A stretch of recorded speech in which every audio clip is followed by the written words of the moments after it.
자, 이제 괜찮은 종목 없는지 찾아 나서 보도록 하겠습니다. 하나대투증권 대치퍼스트 지점 최지훈 대리, 유진투자증권 광화문 지점 황재민 대리와 함께하겠습니다. 두 분 어서 오세요. 네, 안녕하세요. 예, 두 분께서 오늘도 선정하신 종목 두 종목 기다리고 있습니다. 화면으로 먼저 만나보시죠.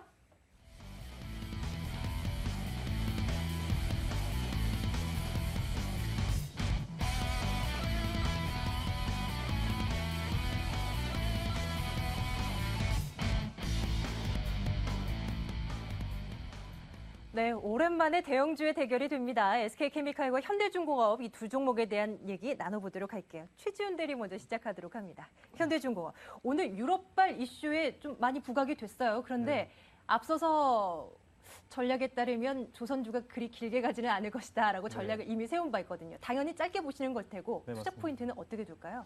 일단 간단하게 말씀드리면요. 일단 실적 자체는 2분기 때 좋지 않습니다. 그러니까 매출액 같은 경우에는 전년 동기 대비해서 한 3.5%가 증가한 13조 8천억 정도 수준인데요. 영업이익이 작년 동기 대비해서 마이너스 31.8%가 감소한 7,020억입니다. 그러니까 이제 2분기 실적이 부진했던 것은 이제 국제유가 하락으로 인해서 이 정유 부분에 이제 역마진이 발생을 했고요. 이 조선 부분의 수익성 하락이 이번에 2분기 실적 부진의 원인인데요. 최근에 주가가 많이 하락했습니다. 그렇기 때문에 실적에 대한 어떤 우려감은 이미 주가에 좀 기반영이 되었다고 보고 있고요. 포인트를 한 두 가지 정도만 말씀드리면요. 첫 번째로는 이번 3분기부터 이제 정유 부분의 이제 마진 회복이 예상이 됩니다. 그리고 이제 올해 하반기부터 이제 드릴십이라든지 이 LNG의 건조 비중이 늘어날 전망인데요. 이 건조 마진이 이번 하반기 수익성 향방의 변수가 될 수 있을 전망입니다. 근데 이제 그 건조와 관련돼서 이 해당 선박의 이제 건조 자금의 조달과 관련된 이슈가 이번에 이제 현대중공업에서 이제 현대차 보유 지분을 이제 매각을 하면서 7,320억 원을 확보를 했는데요. 이렇게 그러니까 이제 그 매각을 통해서 현금성 자산을 확보를 했고 또 최근에 회사채 금리도 굉장히 낮은 수준이기 때문에 이 자금 조달 이슈가 주가에 큰 영향을 미치지 않을 것이라고 보고 있고 3분기부터 정유 마진이 회복되고 이렇게 그 수주와 이제 건조를 통해서 수익성이 상승될 수 있을 것이라고 보고 있기 때문에 단기적으로는 괜찮을 것이라 이렇게 보고 있습니다. 네, 2분기 실적 부진이야 우리 워낙에 잘 알고 있었던 부분이니까 주가에 이미 다 반영이 됐고 앞으로 이제 좋아질 일만 남았다라는 이제 투자 포인트를 가지고 오신 건데 과연 최근에 상승세가 얼마만큼 이어질 수 있을지는 좀 의구심이 드는 것이 사실입니다. 차트 보면서요 오늘 시장의 흐름 좀 판단해 주시고 앞으로 좀 어떻게 좀 점검을 해볼 수 있을지 확인해 보도록 할게요. 네, 일단 현대중공업 같은 경우에는 조선업이기 때문에 경기 민감주입니다.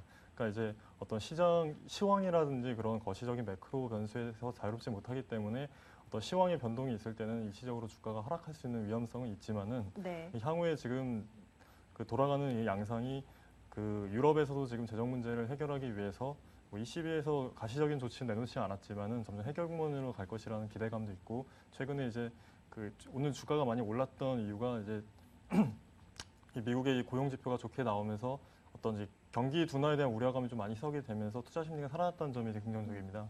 그러니까 시황 자체라든지 어떤 매크로 거시 환경 자체가 좀 우호적으로 지금 작용하고 있기 때문에 또 하반기 수주적인 측면에서도 지금 긍정적으로 볼 수 있을 만한 시그널들이 많이 나오기 때문에 제가 볼 때는 현대중공업 같은 경우에는 오늘 어떤 그런 것들을 반영해서 주가가 4% 가까이 상승을 했지만은 제가 볼 때는 더 갈 수 있는 여지가 충분하다 이렇게 보고 있습니다. 24만 3천 원에 오늘 마감했습니다. 네, 얼마까지 올라갈까요? 제가 생각하는 목표 주가는 이제 31만 원 수준인데요. 이것은 한 31만 원이요? 예, 31만 원 수준은 이제 향후 이제 하반기가 한 5개월 정도 4개월 정도 남았는데 이 하반기 때까지 한 31만 원 수준까지는 이제 상승 여력이 충분하다고 보고 있고요. 단기적으로도 한 10에서 15% 정도 수익이 나면 일시적으로 한번 매도했다가 다시 들어가시는 것도 괜찮을 것이라 보고 있습니다. 손절 가격도 함께 체크해 주시겠습니까? 네, 손절 가격은 20만 원을 하회한다면 일시적으로 일단 매도를 하시고 다시 재대응하시는 것이 바람직하지 않나 이렇게 보고 있습니다. 예, 현대중공업 체크해봤습니다. 이제 SK케미칼 얘기 좀 나눠볼게요. 황재민 대리의 종목입니다. 네. 어디를 좀 집중해 볼까요? 네, 일단 2분기 실적까지도 괜찮게 나왔지만 3분기는 연간 최대 실적을 기록할 전망이 있습니다. 3분기에 매출액이 4,454억 그리고 영업이익이 305억으로 전년 동기 대비해서 각각 10% 정도씩 상승할 전망인데요. 이 밖에도 하반기 백신 부분에 성수기 진입이 있습니다. 기술 수출로 인한 지속적으로 로얄티 수입이 나타나고 있는데요. 이러한 생명과학 수익성 또한 개선될 것으로 전망이 되고 있습니다. 그리고 최근에 가장 이슈가 되고 있는 부분은 바로 SK가스의 지분을 갖고 있는 것인데요. SK가스의 지분을 51.56% 정도로 보유를 하고 있습니다. 주력 자회사인데요. 이 자회사의 석유화학 사업 진출이 동사에 매우 긍정적인 영향을 끼칠 것으로 나타나고 있습니다.